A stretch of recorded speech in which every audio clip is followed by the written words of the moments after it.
मेरा नाम सुमन है। आज मैं आपको अपनी कहानी सुनाने वाली हूँ। आज ही मेरी शादी रवि से हुई है। शादी एक अच्छे बड़े घर में हुई है, पैसों की कोई कमी नहीं थी।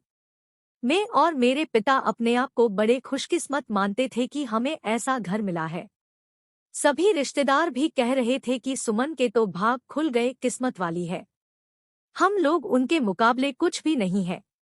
पिताजी के पुराने परिचित होने के वजह से मेरी शादी उस घर में हो गई। शादी के बाद मैं पहली बार उस घर में गई। घर में जाते ही मुझे पता चला कि वो लोग कितने बड़े हैं। घर बहुत बड़ा था। पहली बार था जब उनका घर मैंने देखा था। सब कुछ बहुत अच्छा था। सुहागरात का समय आ गया, लेकिन उसके पहले मेरी सास और ननंद मुझे अकेले में ले गई। मेरे समझ नहीं आया, मुझे लगा कुछ बात करना होगी। उनके चेहरे उतरे हुए और डरे हुए थे, जैसे कि कोई बात वो मुझसे करना चाहते हो। मैंने उन्हें पूछा, क्या हुआ, आप दोनों इतने डरे हुए क्यों हो? मेरी सास बोली, बेटा हम तुम्हें कुछ बताना चाहते हैं लेकिन तुम यह सुनकर हिम्मत रखना। साथ ही मेरी ननंद भी बोली कि अब हम जो तुम्हें बताने वाले हैं वो बात हम तीनों के बीच में ही रखना। यह बड़ा घर है, यहाँ बात फैलते ज्यादा समय नहीं लगता, और वो बात सबके सामने आ गई तो हमारे घर की इज्जत मिट्टी में मिल जाएगी। अब तुम इस घर की बहू और तुम्हें इस घर का मान रखना होगा। उनकी बातें सुनकर मैं सच में थोड़ा डर गई। मुझे समझ नहीं आ रहा था कि वो लोग क्या बोलना चाह रहे हैं। मैंने कहा, आप बताएं मुझे क्या बात क्या है। मेरी सास बोली कि बहू मेरा बेटा मर्द नहीं है। उनकी यह बात सुनकर मेरे होश उड़ गए। उन्होंने कहा कि मैं जानती हूँ कि तुम सोच रही होगी कि फिर हमने तुम्हें क्यों फंसाया, लेकिन हमारी भी मजबूरी है। हम यह बात ऐसे बता नहीं सकते थे, वरना सभी को पता चल जाएगी। मेरा बेटा रात में अक्सर बाथरूम में ही रहता है। पता नहीं वहाँ क्या करता, जब भी उसे पूछो तो यही कहता है कि उसका पेट खराब है। कमरे में जाने के पहले अपने पति के लिए यह बातें सुनकर मुझे समझ नहीं आ रहा था कि मैं क्या करूं। मेरी ननंद कहती है कि तुम उससे बात करना, थोड़ा समय उसके साथ बिताओ, फिर उससे खुलकर बात करो। अगर कुछ हो सकता है तो हम जरूर करेंगे। हम तुम्हारे साथ हैं, तुम्हें अकेला नहीं छोड़ेंगे। सुहागरात वाली रात यह सब सुनकर मैं अपने कमरे में जा रही थी। मुझे अब डर लगने लगा था। मैं कमरे में यही सब सोच रही थी कि मेरे पति रवि कमरे में आए। कमरे का दरवाजा बंद किया और दरवाजे से ही पेट पर हाथ लगाते हुए आए, बिस्तर पर मेरी तरफ पीठ करके बैठे और बोले कि उनका पेट खराब। और कुछ ही सेकंड में वो उठकर बाथरूम में चले गए। बिल्कुल वैसा ही हुआ जैसा कि मेरी सास ने मुझसे कहा था। पेट खराब हो तो थोड़ी देर बाद वो बाथरूम से बाहर आ जाते, लेकिन वो करीब 1 घंटे तक बाथरूम में ही रहे। मैं बाहर चुपचाप अपने बिस्तर पर बैठी रही। उन्हें मैंने आवाज भी नहीं दी, बस यही सब सोचते सोचते मैं बिस्तर पर लेट गई। करीब 2 घंटे बाद वो बाथरूम से निकले। मेरा अब उनसे बात करने का मन ही नहीं था। मुझे लगा कि मेरे साथ धोखा किया गया। वो भी चुपचाप अपने बिस्तर की साइड पर जाकर सो गए। सुबह मैं अपने आप को खुशकिस्मत मान रही थी और रात होते होते अपनी किस्मत को कोसने लगी। सुबह मैं जल्दी उठी और बाथरूम में गई। बाथरूम में जैसे ही गई मेरे होश उड़ गए, क्योंकि बाथरूम में एक नई नाइटी थी, साथ ही मेकअप का सामान। यह सब क्या था मुझे समझ नहीं आ रहा था। एक ऐसे इंसान से मेरी शादी क्यों करवा दी। सुबह मेरी सास और ननंद ने मुझसे पूछा, क्या हुआ बेटी रात में? मैंने कहा, वही जो आपने बताया था। यह कहकर मैं रोने लगी। मेरी ननंद ने कहा, माँ मैं कह रही थी ऐसे किसी लड़की की जिंदगी खराब मत करो, लेकिन तुम सभी ने मेरी बात नहीं मानी। अब यह क्या ऐसे ही घुट घुट कर यहाँ रहेगी? मेरी सास बोली कि बेटा तू जो भी फैसला लेंगी हम तेरे साथ है, लेकिन तुझे यह वचन देना होगा कि यह राज तेरे मुंह से नहीं निकलेगा। अगली रात फिर वो कमरे में आए। मुझे अब उनकी तरफ देखने का भी मन नहीं हो रहा था।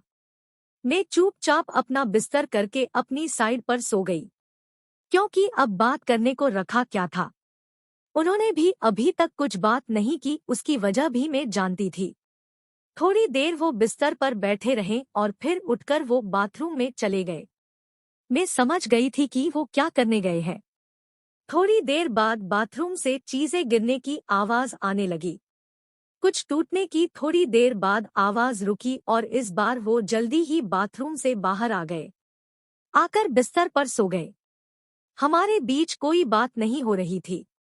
मैं तो यह सोच रही थी कि मैं क्या करूं। यही सब सोचते सोचते नींद आ गई। सुबह जल्दी उठी और फिर मैं बाथरूम में गई। लेकिन इस बार बाथरूम में जब गई तो सब कुछ बिखरा हुआ था। नई नाइटी को फाड़ दिया था, मेकअप का सामान बिखरा हुआ था। बाथरूम में कचरे में एक कागज भी था जिस पर लिखा था टू माई ब्यूटीफुल वाइफ। मेरे मन में अब शक आया कि यह सामान और कपड़े कहीं मेरे लिए तो इन्होंने नहीं रखे। लेकिन फिर मैंने सोचा कि मेरी सास और ननंद मुझसे झूठ क्यों बोलेगी। अभी मैंने उनसे कुछ बात नहीं की।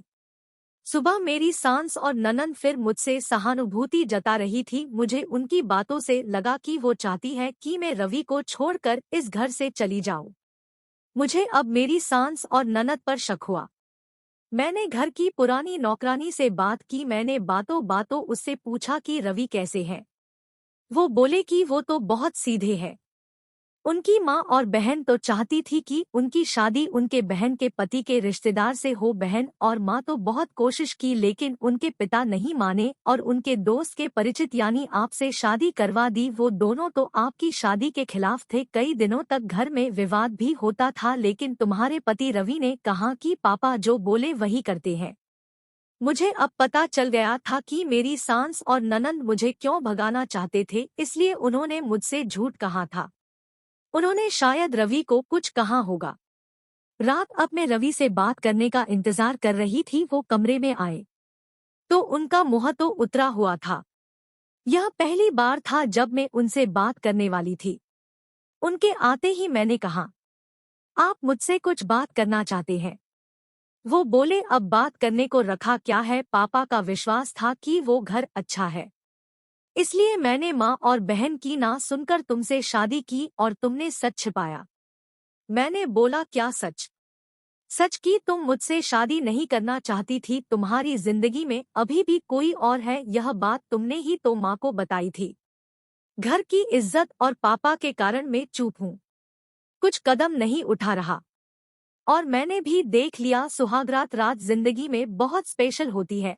लेकिन मेरे बाथरूम में 2 घंटे रहने पर भी तुम्हें फर्क नहीं पड़ा। माँ ने सही कहा था कि तुम आवाज भी नहीं दोगी, बात भी नहीं करोगी।